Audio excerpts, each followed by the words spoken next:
Welcome to Occitanie. In the north of the region in the department of the Aveyron, halfway between Conques and Rodez, lie the 200 hectares of Marcillac vineyards, registered on the Itinéraire cultural Vitis, Les Chemins de la Vigne.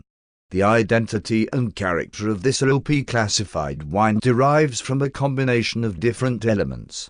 Firstly, its cultivation on two distinct geological entities, red clay in the valleys at 250 meters altitude and limestone higher up on the chalk uplands. Secondly, an ideal climate combining three zones, semi-continental, oceanic and Mediterranean, with a wide difference in temperature between the day and the night. Thirdly, the vines are grown on terraced hillsides that are often very steep. Finally, a wine variety ideally suited to these conditions, for Cervado, also known as Mansois or Sormances in Occitan.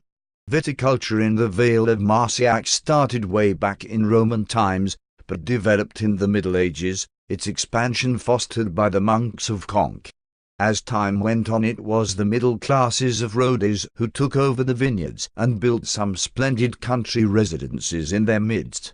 Wine production hits its height in the 19th century, thanks notably to customers from the nearby coal mines of Decazeville.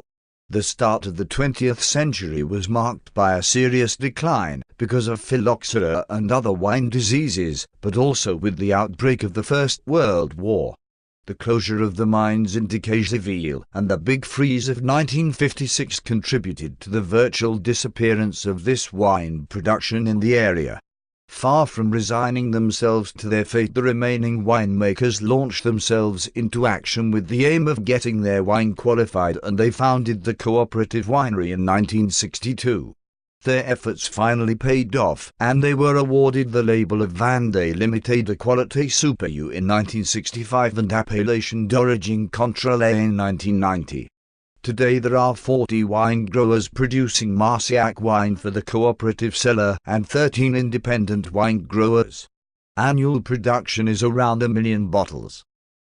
The cultivation of the vines has had a marked effect on the landscape, the traditional buildings and local culture.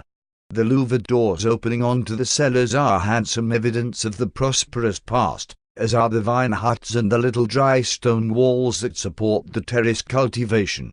The Feast of St. Bourou on Whit Monday is an important occasion in the Vale of Marcillac, during which there are processions to bless the budding vines and the harvest to come. During the festival, the cupbearers of St. Bourou make an appearance and enthrone the new ambassadors of the vine.